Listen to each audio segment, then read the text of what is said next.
네, 이번 시간에는 트랜지스터 동작 영역에 대해서 공부해 보도록 하겠습니다.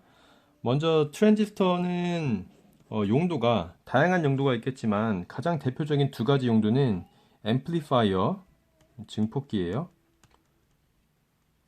시그널을 크게 증폭시켜주는 앰플리파이어 역할. 그리고 두 번째로는 디지털 스위치로 역할을 합니다. 스위치 하면 이런 심볼 떠올리시죠? 스위치를 닫았다, 열었다. 온, 오프. 온오프를 시켜주는 역할. 그런데 이 트랜지스터도 회로 구성에 따라서 디지털 스위치로 사용될 수 있다는 겁니다. 자, 어떻게 영역이 있고 어떤 영역이 앰플리파이어 그리고 스위치로 사용되는지 공부해 보도록 하겠습니다. 자, 동작 영역은 액티브 모드가 있어요. 두 번째, saturation.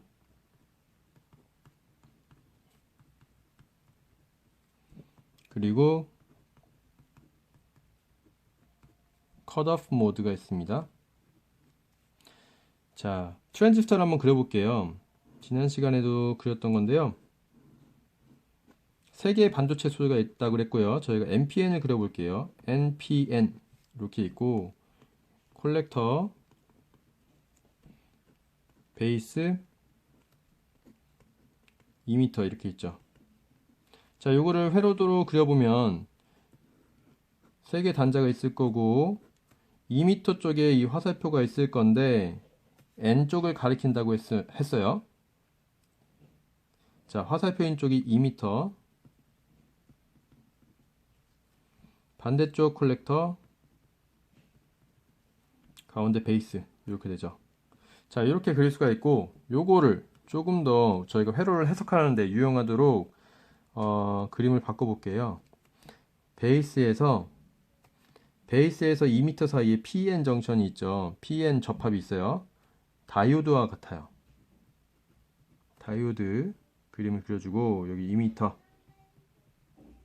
라고 할 수 있고요. 그리고 콜렉터 사이에 트랜지스터의 내부 저항이 있다고 상상을 해 보십시오.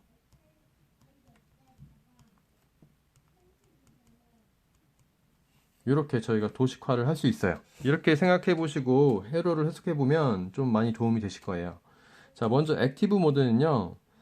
어떤 상태냐? 먼저 볼테이지 BE가 포워드 바이어스가 있다라고 얘기를 할 건데 제가 이 회로를 그린 이유가 그래서 그린 거예요. 볼테이지 BE라고 하면은 볼테이지 베이스와 2m 사이의 볼테이지거든요. 베이스와 2m 사이가 포워드 바이어스가 있다. 그 말은 뭐냐면 요 도식화된 그림에서 보면 다이오드가 있잖아요. 자, 다이오드가 언제 통과할 수 있냐면 전류를 흘릴 수 있냐면 포워드 바이어스고요. 0.7V 이상. 그쵸? 그때 전류를 흘릴 수가 있어요. 그래서 베이스 2m 사이에는 포워드 바이어스가 있을 때 IB가 생성이 되죠. 그렇죠? 트랜지스터는 기본적으로 작은 IB 전류가 큰 IC 전류를 컨트롤한다 그랬어요.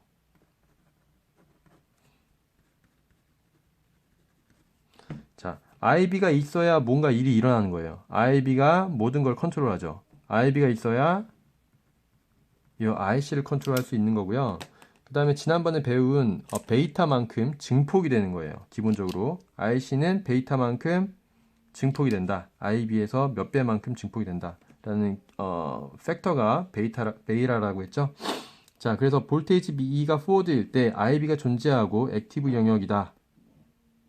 뭐 정확하게 표현하기 좀 그렇고 그냥 적절한 IB가 흘렀다라고 그냥 할게요. 이럴 때 액티브 모드이다라고 할게요. 세츄레이션 모드는요. 전류가 맥스, 세츄레이션 돼서 흐를 때의 모습이거든요. 그래서 볼테이지 BE는 포워드 바이어스여야 돼요. 자, IB가 있어야지 뭐 IC가 흐르든 말든 할 거 아니에요. 그죠? IB가 있는데 IB의 몇 배만큼 IC가 커지죠. 그런데 얘도 한계가 있다는 거예요. 자, IB가 적절하지 않고 커졌다 라고 하면 IC가 커질 텐데 맥스에 도달을 한다는 거죠. 자, 이 부분이 그래서 saturation IC max에 도달한다는 거예요. saturation 모드의 모습이고요. 컷오프 모드는 어떤 일이 일어나지 않을 거예요. 어떤 일이 일어나지 않는다. 그 얘기는요, IB가 없으면 돼요. 트랜지스터는 기본적으로 IB가 모든 컨트롤을 하기 때문에 컷오프 모드, 아무 일도 일어나지 않게 하려면 IB가 없으면 된다. 자, 기본적으로 볼테이지 B가 리버스 바이어스거나 아니면 포워드 바이어스더라도 0.7보다 작은 값, 다이오드를 턴온시키지 않는 값이 주어진다면 컷오프 모드가 될 수 있겠죠. 그럴 때 IB는 없게 되고요. IB가 없으면 IC가 없게 되고요. 자, 이런 경우 IC가 없게 되는 경우 컷오프 모드라고 저희가 부를 수 있습니다. 자, 액티브 모드는 저희가 용도 얘기했죠. 액티브 모드는 앰플리파이어로 사용이 돼요. 그리고 세츄레이션 모드와 컷오프 모드, 여기가 이제 스위치 모드가 되는 거예요. 스위치를 사용이 되는데 세츄레이션 모드는 IC를 맥스로 흘려주죠. 온 상태로 쓰이고요. 컷오프 모드 같은 경우는 오프 상태가 돼요. 자, 이 내부 저항을 제가 그려놨는데요. 이 내부 저항 보시면요. 전류가 맥스로 흐를 때는 만약에 여기 위에 이게 저항들이 있다. 기본적으로 회로에 달린 저항들이 있다라고 할 때 내부 저항은 가변 저항이라고 했잖아요. 그렇죠? 근데 전류가 맥스로 흐를 때는 내부 저항이 어떨까요? 가변할 수 있다고 하면 제일 작을 때 IC가 맥스로 흐를 수 있겠죠? 자, 내부 저항이 제일 작을 때 IC가 맥스로 흐를 수 있을 거예요. 제일 커질 거예요. 이때가 세츄레이션이라고 했어요. 세츄레이션. 그렇죠? 반대로요. 내부 저항이 아주 커요. 거의 무한대 수준으로 커요. IC가 아주 작다 못해 없어질 거고요. 이때 컷오프 모드일 거예요. 자, 이 그림 잘 기억해 주시고 보시면요. 세츄레이션 모드 IC가 세츄레이션 된다 그랬어요. 컷오프 모드 IC가 없다 그랬죠. 근데 이 스위치에서 온오프를 쓰인다 그랬는데 여기에 스위치가 있다고 보시면 돼요. 여기 내부 저항에 이렇게 스위치로서 쓰이고 있다. 세츄레이션과 컷오프 모드일 때는 이렇게 쓰이고 있다. 자, 내부 저항이 아주 작아서 스위치 온된 거와 마찬가지예요. 세츄레이션은 IC가 아주 커지는 거기 때문에 내부 저항이 아주 작다. 그 얘기는 거의 쇼트된 거랑 마찬가지다. 스위치 온된 역할을 하는 거고요. 그리고 컷오프 모드 같은 경우는 IC가 안 흐르는 거잖아요. 안 흐를 때는 이 내부 저항이 너무 커서 그렇다. 만약에 오픈된 것처럼 스위치가 오픈된 것처럼 아주 내부 저항이 커서 그렇다. 이렇게 보시면 되겠습니다. 자, 그리고 비슷한 얘기지만 좀 다른 관점으로 좀 풀어보면요. 볼테이지 C2를 볼게요.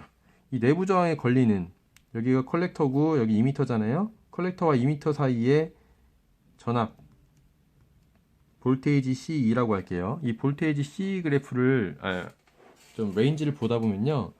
자, 내부 저항이 아주 클 때는 만약에 볼테이지 디바이딩을 하더라도 여기에 모든 여기 볼테이지 CC가 공급되고 있다. 파워 서플라이예요.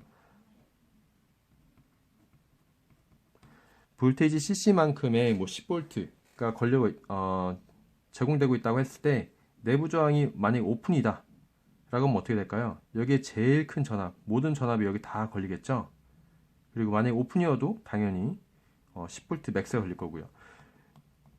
VCC만큼 걸리는 이 지점을요, 우린 컷오프 모드라고 할 수 있겠어요. 그리고 VC가 저항이 여기에 아주 작을 때 어떤 경우냐면 이 내부 저항이 아주 작아서 전압 강화가 생기지 않는 경우, 만약에 쇼트라면 여기 도선에 전압 강화가 생기나요? 안 생기죠. 그래서 이 지점을 saturation 영역에 쓰인다 라는 거예요. 0에서 VCC만큼의 VC가 그 사이에서 결정이 될 건데 0에 가까울수록 saturation 영역, 그 다음 VCC에 가까울수록 컷오프 영역이고 이 중간 영역이 액티브 영역, 증폭기로서 사용되는 액티브 영역입니다. 네, 이상으로 트랜지스터의 동작 영역 공부 마치도록 하겠습니다. 수고하셨습니다.